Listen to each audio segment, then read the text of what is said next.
Halloween night had always been my favorite. Even as I got older, there was something magnetic about the smell of cold air mixed with cheap fog machines, the dim orange glow from carved pumpkins, and the distant echo of laughter fading down the street. I was 17 that year, too old to be trick-or-treating, at least according to my mom, but my friends and I had decided this would be our last round. One final night of stupid fun before senior year swallowed us up.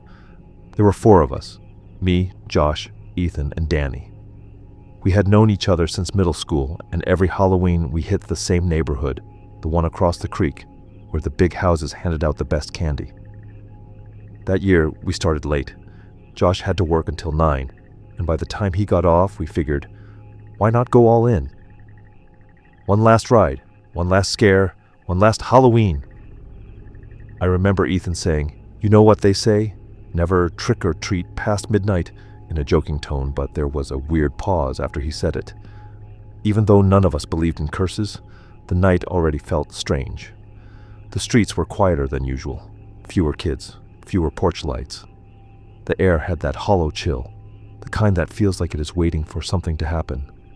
We parked near the corner of Maple and Crescent, the good street, and started down the rows of perfect lawns.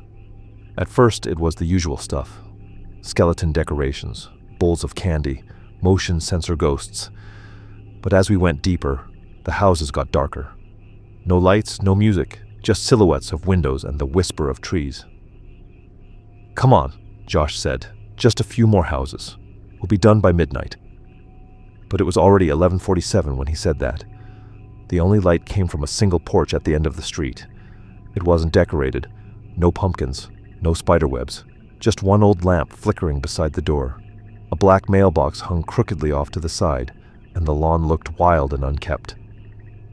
"I'm not going up there," Danny said. "That place looks like a horror movie set." Josh grinned. "Exactly." Ethan rolled his eyes but followed him anyway. I hesitated for a second, staring at that house. There was something about it, the way it stood alone, almost sagging under the weight of silence, that made my stomach twist, but I followed them up the driveway anyway. The closer we got, the colder it felt. The air itself seemed heavier. Josh knocked. No answer. He knocked again, louder this time. "Trick or treat," he yelled, his voice half mocking, half hoping someone would actually come to the door. After a few seconds, we heard footsteps inside. Slow, uneven. Then the doors creaked open, just a few inches. An old man stood there, maybe late 60s, wearing a dark cardigan and thick glasses. He stared at us for a long moment before speaking. "You're late," he said. His voice was calm, but something about it was off. There was no friendliness, no confusion, just a kind of cold certainty. Josh chuckled awkwardly. Sorry? We're just grabbing some candy before heading home." The old man didn't move. He just looked at each of us, one by one. His eyes lingered on me the longest. Finally, he opened the door wider. "I don't have candy," he said quietly, "but I do have something better." Before we could react, he stepped aside, motioning for us to come in. Ethan whispered, "Nope, nope, not doing this." But Josh, being Josh, smirked and stepped forward. "Come on, guys, let's just check it out."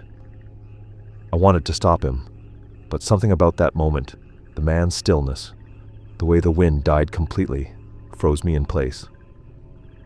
Danny grabbed my arm, whispering, "Let's go!" But Josh was already halfway inside. The man disappeared into the darkness of the hallway, leaving the door open. We waited. 10 seconds. 20. Then we heard Josh's voice call out from inside. "Yo, this place is insane. There's like..." And then silence. "Josh?" Ethan called out, stepping up to the doorway. Nothing. Just the creak of old floorboards and the faint hum of something electrical, maybe that flickering porch light. I finally forced myself to move. "Josh, stop screwing around," I said, stepping into the doorway. The air inside was stale, almost chemical, like cleaning solution mixed with something sour.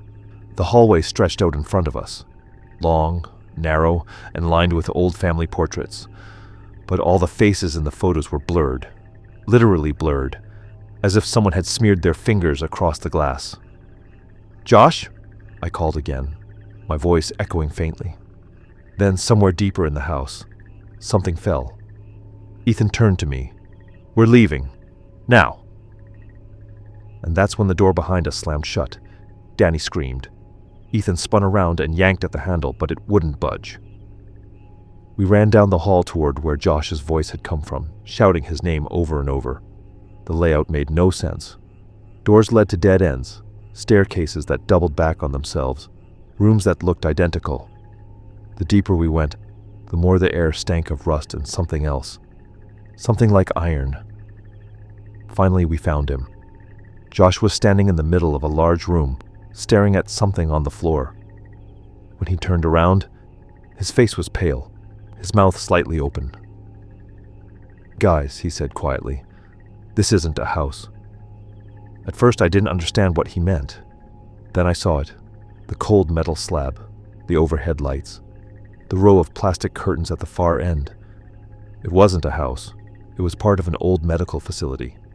The walls had peeling paint and faded hazard signs, shelves lined with dusty containers, surgical tools, restraints.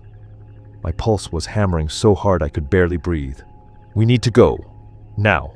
But before we could move, we heard the door click shut behind us. The old man's voice came from the darkness, calm, deliberate. "Midnight," he said. "You shouldn't be here after midnight." Josh bolted for the exit, slamming his shoulder into the door, but it didn't move. Danny was crying. Ethan grabbed a metal stool and swung it at the window, but it didn't break. The glass was reinforced. And then the lights went out.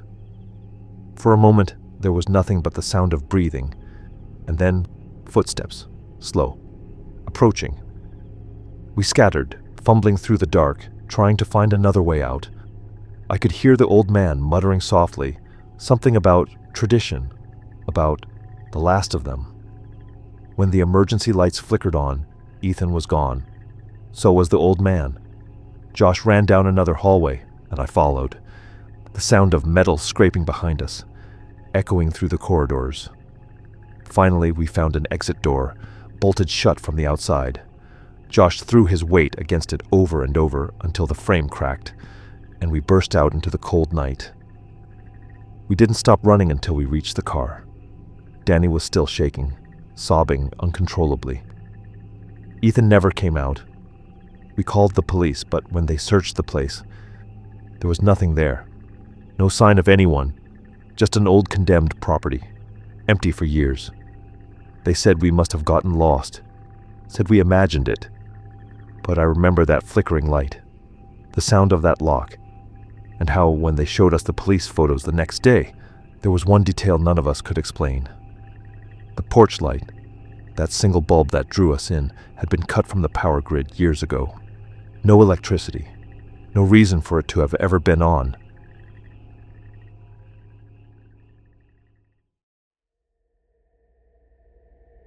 Halloween had never really meant much to me. I wasn't the kind to decorate or hand out candy. Most years I turned off my porch light, drew the blinds, and waited for the night to pass. But last year I told myself I'd try something different. Maybe I was getting sentimental, or maybe I was just tired of being the grumpy guy on the block. So I bought a few bags of candy, carved a pumpkin that looked more sad than scary, and set it out on the porch. My street wasn't exactly lively, a quiet suburban stretch, a mix of retirees and young families, but around dusk, a few kids came by. Their laughter carried through the cold air, and for a moment, the neighborhood felt alive. By 10 p.m., it had gone silent again. The porch light cast a pale circle across the driveway, and the pumpkin's candle had melted into itself. I was just about to turn everything off when I heard it, a knock at the door. 3 slow knocks. It startled me, not because of the sound itself, but because of how late it was. Kids didn't usually come that late, especially not around here. I almost ignored it, thinking maybe it was some teenagers playing a prank, but something about the rhythm of the knocks, patient, steady, made me hesitate. I got up and looked through the peephole. Someone stood there, completely still. At first I thought it was just another trick-or-treater, but the figure was tall. Too tall. The costume was strange, a clown outfit, faded and wrinkled, like something from a thrift store. The colors were washed out, almost gray under the porch light. The mask was cracked across the cheek, one eye hole slightly larger than the other. And through it, I could barely make out a glint, maybe a reflection, maybe an eye. I opened the door just enough to see him better. He didn't move, didn't say a word, just stood there, holding out a small, crumpled pillowcase like a kid waiting for candy. "Kind of late, isn't it?" I said, trying to sound casual. No response, just that slow breathing behind the mask. I reached into the bowl by the door and dropped a few pieces of candy into the bag. The sound of wrappers rustling was the only thing that broke the silence. He didn't leave. He just stood there. The porch light flickered once, briefly, and I could have sworn I saw him tilt his head slightly, just enough to make my skin crawl. "All right," I said, forcing a smile. "Happy Halloween." He turned his head toward me, but didn't say a word. Then, slowly, he turned away and walked down the driveway. I locked the door and told myself to shake it off. Probably some high school kid being weird, trying to freak people out. Still, I couldn't quite settle down afterward. An hour passed. I was watching TV when I thought I heard footsteps outside, not directly at the door this time, but near the window. I muted the television and listened. Silence. I told myself I was imagining things. Then, from the corner of my eye, I noticed something on the porch camera feed. Movement. I leaned closer to the screen. The clown was standing on the edge of the driveway again, facing the house. Not moving, not knocking, just standing there. I froze. The camera's night vision gave everything that washed out eerie glow, and I couldn't see his face clearly through the mask. He stayed there for nearly 5 minutes. I watched the entire time, my hand hovering over my phone, debating whether to call someone. Then he stepped backward, turned, and disappeared into the shadows. I didn't sleep that night. The next morning I checked the porch. There were faint footprints leading down the driveway, adult-sized, heavier than a child's. But what made my stomach turn was the small smear of something dark on the edge of the pumpkin, like someone had brushed against it with a dirty hand. That evening, I mentioned it to my neighbor, Karen, when I saw her getting her mail. She said she hadn't seen anything unusual, but her husband mentioned hearing footsteps outside around midnight too. "Probably just some weirdo trying to scare people," she said. By the time Halloween ended, the whole neighborhood had moved on. Everyone but me. Over the next few weeks, I started noticing strange things. Small, barely noticeable at first. My trash cans would be slightly shifted from where I left them. My gate, which I always kept locked, would sometimes hang open in the morning. And then came the calls. At first, just static, a faint crackling that lasted a few seconds before cutting off. Then one night, I picked up and heard breathing. Slow, controlled breathing. I said hello 3 times before hanging up. The next night, it happened again. This time the call came while I was checking the porch camera footage from earlier that day. The feed showed something that made my blood run cold. Around 3 a.m., the motion sensor caught a brief flicker. Someone walking past the window, stopping, and crouching out of view. I called the police.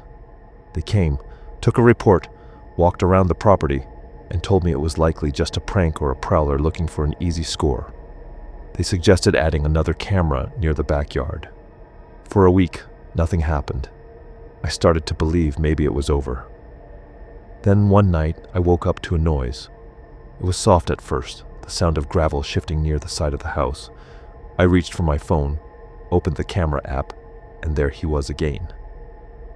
The clown, standing near the back door. Except now, he wasn't wearing the mask. The camera resolution wasn't great, but I could make out a man's face. Gaunt, pale, with deep shadows under his eyes. He looked older than I expected, maybe mid-40s, and he was staring directly at the camera. I grabbed my phone and dialed 911, whispering to the dispatcher what I was seeing. I was told to stay inside, lock the doors, and wait for the officers to arrive. While I was still on the call, I heard it, the creak of the side gate, then footsteps on the porch. I backed into the hallway, every light in the house off except for the one in the living room. My heart was pounding so loud it drowned out the dispatcher's voice. The doorknob started to turn, slowly, quietly, like he didn't want me to hear. I was still whispering to the dispatcher when I heard the faint metallic sound of something scraping against the lock, a tool maybe. And then, suddenly the pounding started. 3 loud bangs, shaking the door on its hinges. "Police are on their way," the dispatcher said. "Stay on the line." I crouched behind the kitchen counter, eyes fixed on the door, when I saw movement through the window, flashing red and blue lights. The pounding stopped. By the time the police reached the porch, the man was gone. They searched the area for hours but found nothing. The only thing they did find was a mask, the cracked clown mask, lying on the grass by the fence. They told me not to stay there for a few days, in case the guy came back. So I packed a bag and went to a hotel. 2 days later, the police called me back. They'd identified the man from the security footage. His name was Curtis Miller. He had a long record of home invasions and stalking incidents, always in different cities, always during Halloween week. He'd been released from prison 6 months earlier and had disappeared soon after. The officer told me something else that made me sick to my stomach. Apparently, Curtis had a pattern. He'd pick a quiet street, find a house that gave out candy, and show up late, long after everyone else had gone home. He'd stand at the door in costume just to see who would open it. If they did, he'd come back later when the lights were off. When they arrested him years ago, he'd broken into 3 houses, all on Halloween night. All 3 homeowners had been alone, and all 3 had opened the door to a trick-or-treater who wasn't a kid.